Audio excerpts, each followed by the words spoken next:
Hey folks, Ed here with Eddie's Speed Garage, and we're back here with my 92 Camaro Z28. We're going to do an underdrive pulley change from jets. Now this is going to require that you remove your alternator pulley and crank pulley and probably get a smaller belt too. And it's just not going to be a how-to because it's pretty simple. There's about 5 bolts, take them off, put them back on, put a new belt on, and you're done. I'm also going to give you a seat of the pants comparison of the after, just to let you know if there's any kind of seat of the pants difference. Let's get started. All right, so first things first, we're gonna leave the belt on there. I'm gonna hope that my impact will spin this loose, which it did.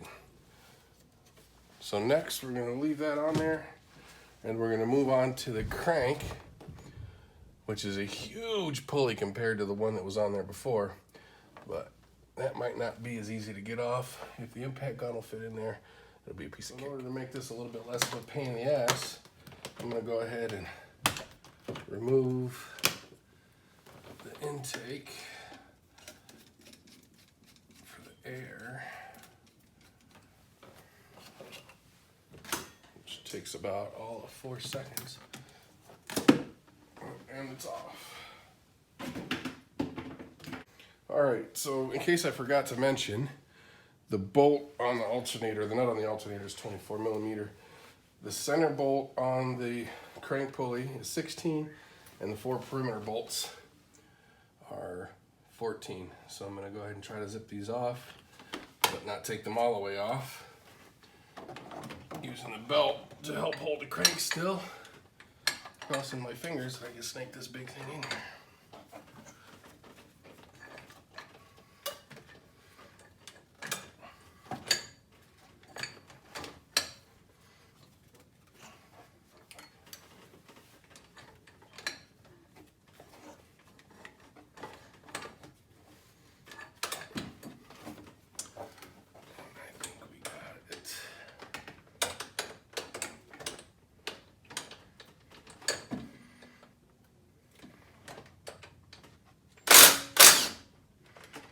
Alright, the big one's loose. Now I can take the belt off, and that's going to require a 1/2-inch bar, 1/2-inch drive bar.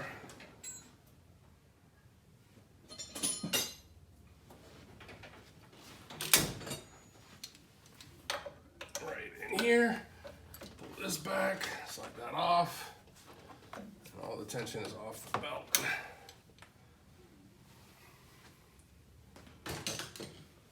So now we'll just go ahead and spin this off because this is easy. Hopefully this will pop right out. And as you can see here, this one's quite a bit larger, and that's to help your alternator maintain the RPM that it had before. So I'm going to put that back. Throw this. There's the original one. There's the aftermarket one. The idea behind this is that per revolution, this one will turn less belt than this one will, slowing down everything else and essentially freeing up some horsepower. Alright, so the new pulley is in place. Just gonna get down in here and tighten this up.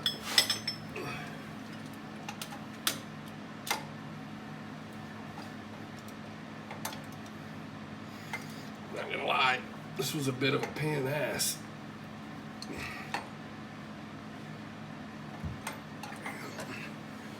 Center bolt is tight.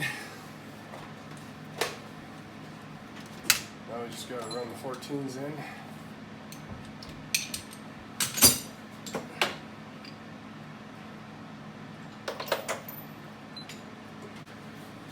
And the other 3.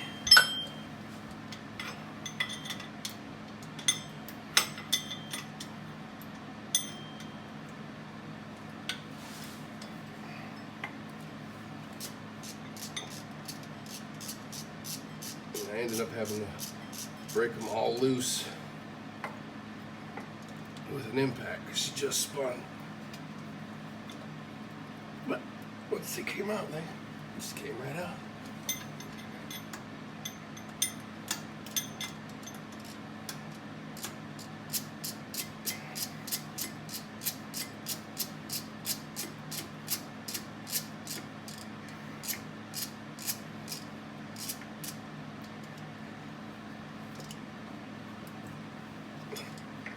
tightening and hold the crank pulley with my hand just to give it a little more friction so it'll stay still when I tighten it down.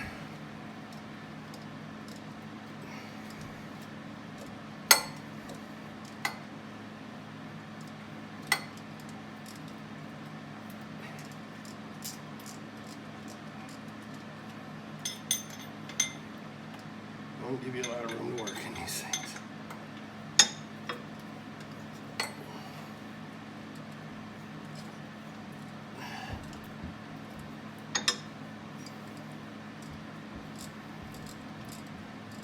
By the way, guys, it's your likes, your views, and your subscriptions that keep me making these videos. So make sure you like and subscribe so that I keep the motivation to keep doing this. Almost done here with the last one.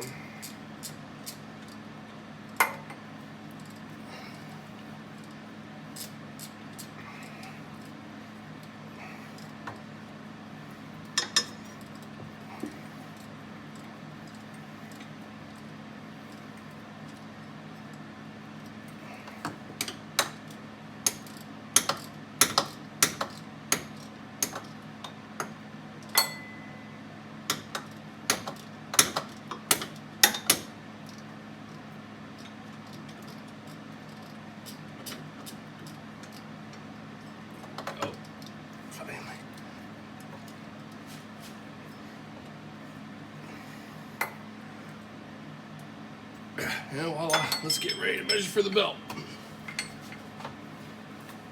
Okay, so for those of you who are familiar with these cars, you'll notice that my air pump is missing. That means I have to run my belt in an alternate direction. And as you can see, it's sitting on there with the tensioner like this. So I could probably take off 2 inches on this thing. At least, maybe 3 inches shorter, and I'd have the right size belt. So my part number is still on here. So it looks like a 6P, which probably stands for 6 ribs, and then a K200 or 2,440, which is probably a millimeter length. So we're gonna go and check out how these part numbers convert, and then we're gonna find a smaller belt, and we'll be back to show you how to install it. All right, YouTube, I went and got me a new belt. Let me just tell you how you can measure your belt real quick. So what you can do, one way is to take a string, follow your belt routing positions, come back, have a buddy hold this all the way up like that, get the string up tight, taut, and then tie it off, take it off, cut it, and then measure it, and that'll be the length that you need.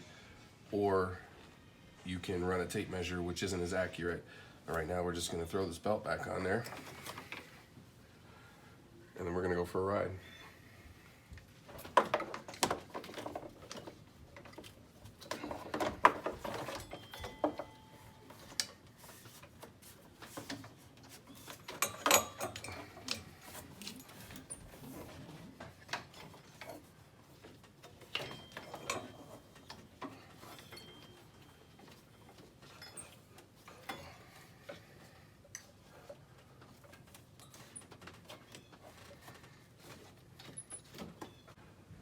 All right, YouTube, the belt's on. We'll fire it up, make sure it spins true.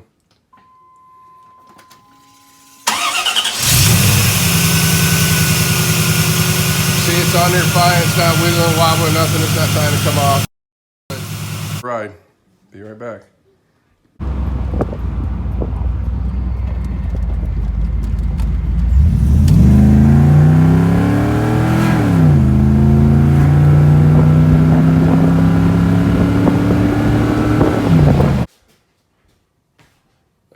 So what are my thoughts? It felt like it revved a little bit faster. I would say maybe there was a minimal feel in the seat of the pants. I know we don't drive these cars because we like gas mileage, but that's going to be a byproduct of this installation. So by reducing the speed and the energy expended on turning the accessories, you're going to increase your miles per gallon and your horsepower by a little bit. Now, back in the day, I had a 92 RS 305 with throttle body injection with just a few minor mods, and this was one of them, and I was able to beat Mustang GTs all day long. So like and subscribe. I do this, like I said earlier, because, you know, I get a kick out of it, but I also, you know, am fueled by people watching the videos and subscribing to my channel. So stay tuned for the next video.